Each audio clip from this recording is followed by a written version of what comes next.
Hello, welcome.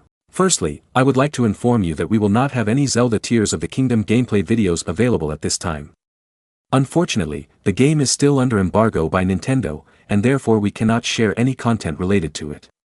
Furthermore, I would like to clarify that the video I previously posted had audio issues. As a result, I have decided to remove it and publish a new version with additional information to ensure that the content's quality is the best it can be for viewers. Thank you for your understanding. Today, our topic will be the progress of the emulation of The Legend of Zelda, Tears of the Kingdom. We will provide all the necessary information so that you can enjoy the best gameplay experience. We will discuss the pros and cons of each emulator, based on the current experience. If you enjoy this type of content and would like to support our channel, please leave a like and subscribe for more news about the world of emulators. This video is offered by the members and Patreons of the channel. Thank you for your support.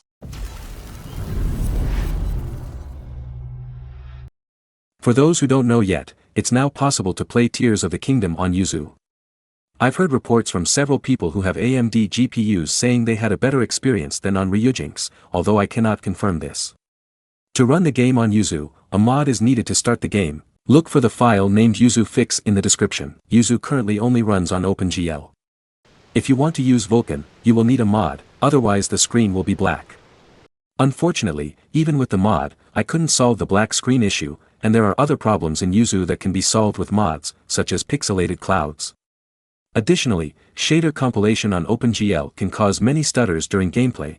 If you are an AMD GPU user or were having trouble running the game on Ryujinx, I recommend trying Yuzu. Now, there are mods available for both emulators to allow playing at 30 or 60 FPS. Running the game at 60 FPS is still challenging. During my tests with the 60 FPS mod, the average FPS was 38, and if the game runs below 60 FPS with this mod, it slows down. However, the game runs smoothly at 30 FPS.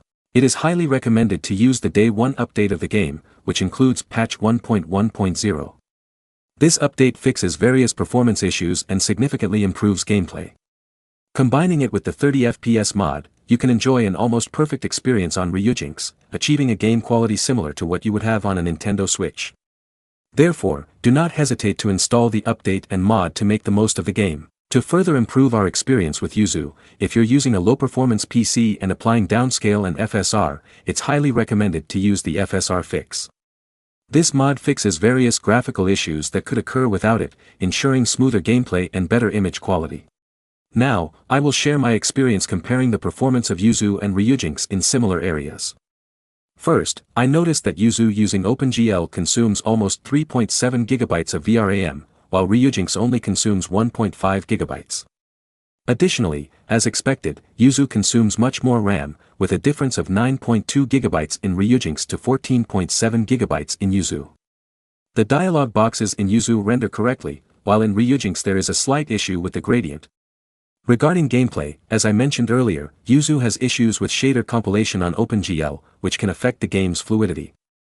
Often, when entering a new area, more than 120 shaders are compiled, which makes the emulator extremely slow until the process is finished. However, in enclosed areas, such as caves, it's possible to achieve an average above 60 FPS easily with Yuzu. Overall, I recommend using the 30 FPS mod to avoid slowdown issues. In the video description, I will provide a list of all available mods so that you can test them in the way you see fit. Please don't forget to come back here and share your results so that I can collect data and perform the best possible test on release. If you find a way to make the game run with Vulkan in Yuzu, please leave me a comment so I can use Vulkan when testing. Later this week, I will post a graphics comparison of Breath of the Wild. I hope you have a great week. See you next time.